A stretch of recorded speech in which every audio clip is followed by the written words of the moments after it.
Hello, my darling little oak trees. My name is Jessie, and welcome to my podcast, Tea with the Gods. Today, we discuss the Trojan horse in the room, Zeus's wild libido. Yes, we're finally going to break down Big Papa's sexual escapades. But this episode isn't going to give detailed accounts of the myths you've most likely already heard. Instead, I thought it would be far more beneficial for us, and also for Zeus himself, if we use these stories to discuss how we as followers should go about interpreting myth. What kind of role should stories like Europa and Leda and Semele serve in our worship? And how can we as humans with big hearts and a strict set of morals find love for Zeus amongst the ickiness that is his mythology? So let's pour ourselves a nice soothing cup of tea and get this baby started. If you've been following me for some time, then you most likely know that I don't view the myths as factual, at least not completely. I think one problem is that many people, being influenced by Christianity, in some way want to look at mythology similarly to how most Christians view the Bible. But our mythology isn't sacred text. It isn't scripture, and never has it claimed to be. Funny enough, though, I actually view our mythology in the same way I have always viewed Bible stories. Tales crafted in order to teach specific lessons, to spread a particular narrative, and to explain certain phenomenons. In my mind, most religious stories are humans' way of trying to make sense of the world around us, and if I'm going to be cynical, control. I think a lot of Hellenics have it in their heads, thanks to Christianity mostly, that in order to be part of a religion, you have to believe in every aspect of it. Which is humorous when you learn that the ancient Greeks themselves didn't even take their mythology that serious. For the most part, mythology was entertainment to the ancient Greeks. I mean, come on guys, it plays out similarly to our modern sitcoms. Zeus trying to hide all his infidelities from his ball and chain of a wife, Hera, who typically finds out about it anyway, and she gets even. Granted, the Zeus and Hera stories have a lot more violence and sex than will ever appear on a sitcom, but I think the framework of it is essentially still the same. Like, for example, it's an older show, but if any of you have ever watched King of Queens, you have the husband Doug, who is constantly fucking up. Like, he's always doing some kind of stupid and extremely selfish shit that he knows full well is stupid and selfish. So he typically spends the entire episode trying to hide it from his wife, Carrie. And Carrie is that stereotypical ball-busting, nagging wife that basically holds the entire household on her shoulders because her husband is a man-child. Anyway, by the end of the episode, she of course finds out about his dumb shit, and hilarity ensues because him getting caught and her reaction is our entertainment. Zeus's mythology is no different. It's pretty much a sitcom, but for an ancient Greek audience. Listen, humans may have evolved, but we haven't changed that much. We still find entertainment in the same heteronormative and misogynistic bullshit. And speaking of misogynistic bullshit, let's get into the violence towards women, shall we? I want to share with you a passage from the book Zeus by Ken Dowdens. In several cases, we see myth homing in on a moment fraught with danger for the virgin. She meets Zeus, the embodiment of the dangerous and powerful male, perhaps the husband depicted as alien and illegitimate. Her beauty exposes her to him, and the result is suffering and transformation.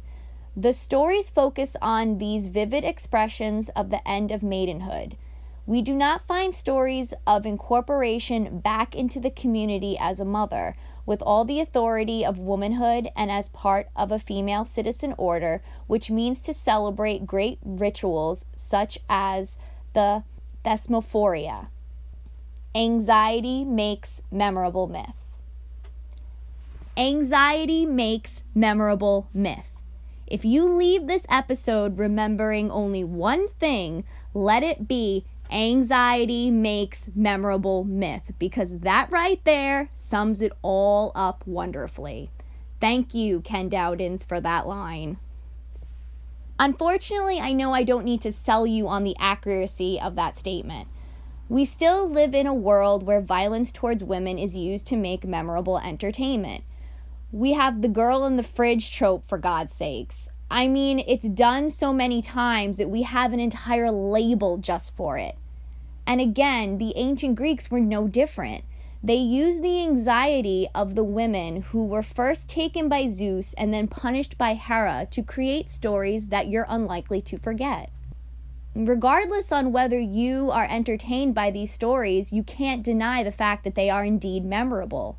We all know about Europa being abducted by the White Bull, about Leto desperately running from Hera while very pregnant with the twins, Semele being burnt up upon seeing Zeus's form, and Metis being devoured.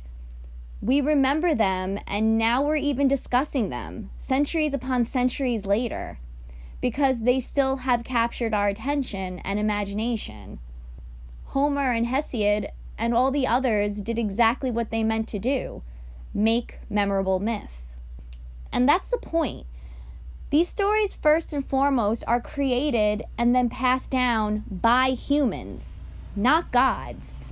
Even though they talk about the world of the divine, these stories at their core are very human, because they were told by humans for the entertainment of other humans. So don't look at these myths as sacred or scripture or the word of Zeus. No, that's not what they are, and never what they ever claimed to be. Now, what does this mean for Zeus? Well, looking at his mythology as more entertainment as opposed to factual allows us as Hellenics to distinguish actual Zeus from mythical Zeus. As I talked about in the previous episode, there is so much more to Zeus and his role in our world and our worship that mythology doesn't bother to cover, because those aspects of him don't serve the purpose of mythical Zeus. And again, mythology was never designed to give us a detailed account of who the gods are and how they fit in religion. Now, I know I may get some angry people for this next comparison, but fuck it, it's my podcast.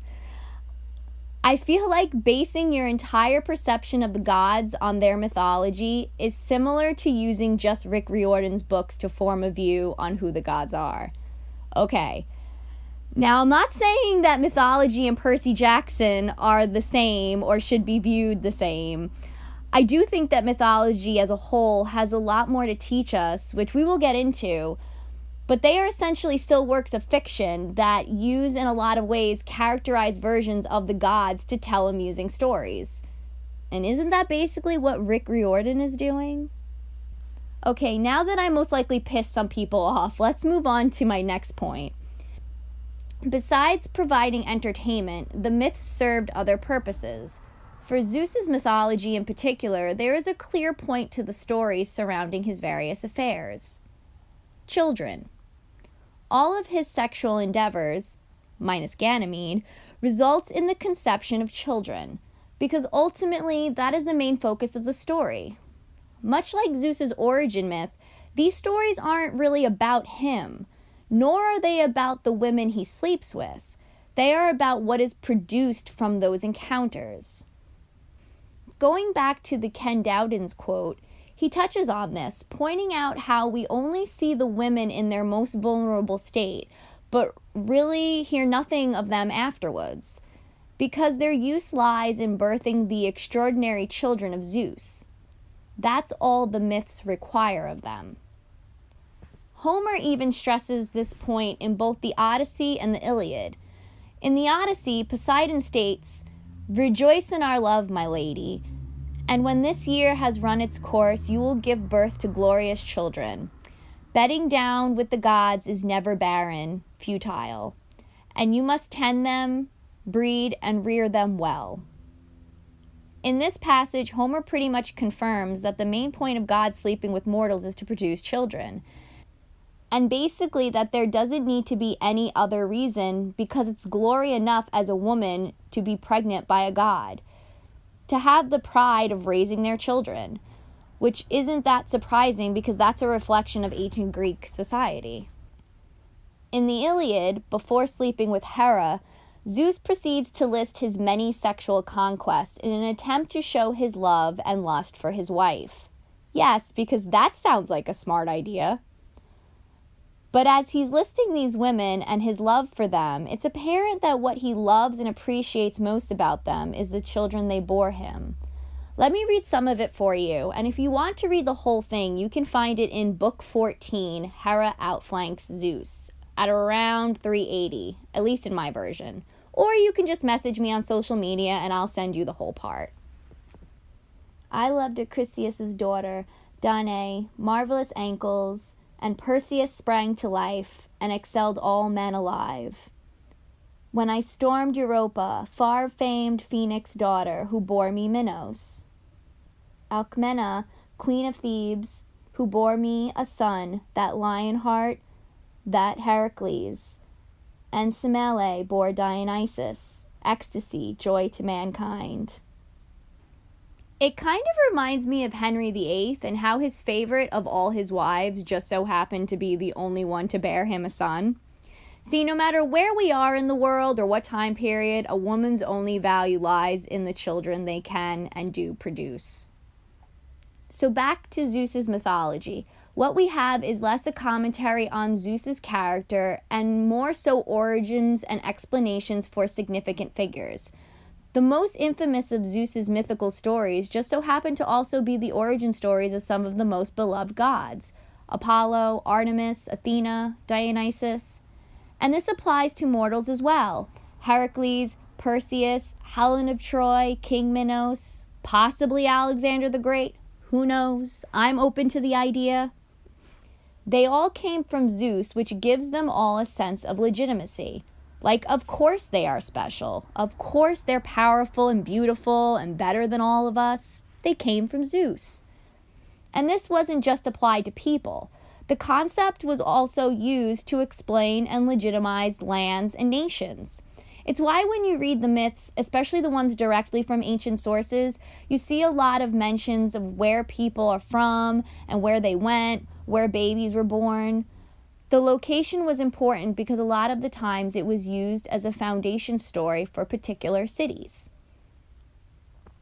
And this all echoes back to the idea of Zeus being the father, the creator, and the center of all things. Here we see him fathering many extraordinary children who go on to make their own mark on our world, have their own extraordinary children, and establish and rule new prosperous lands.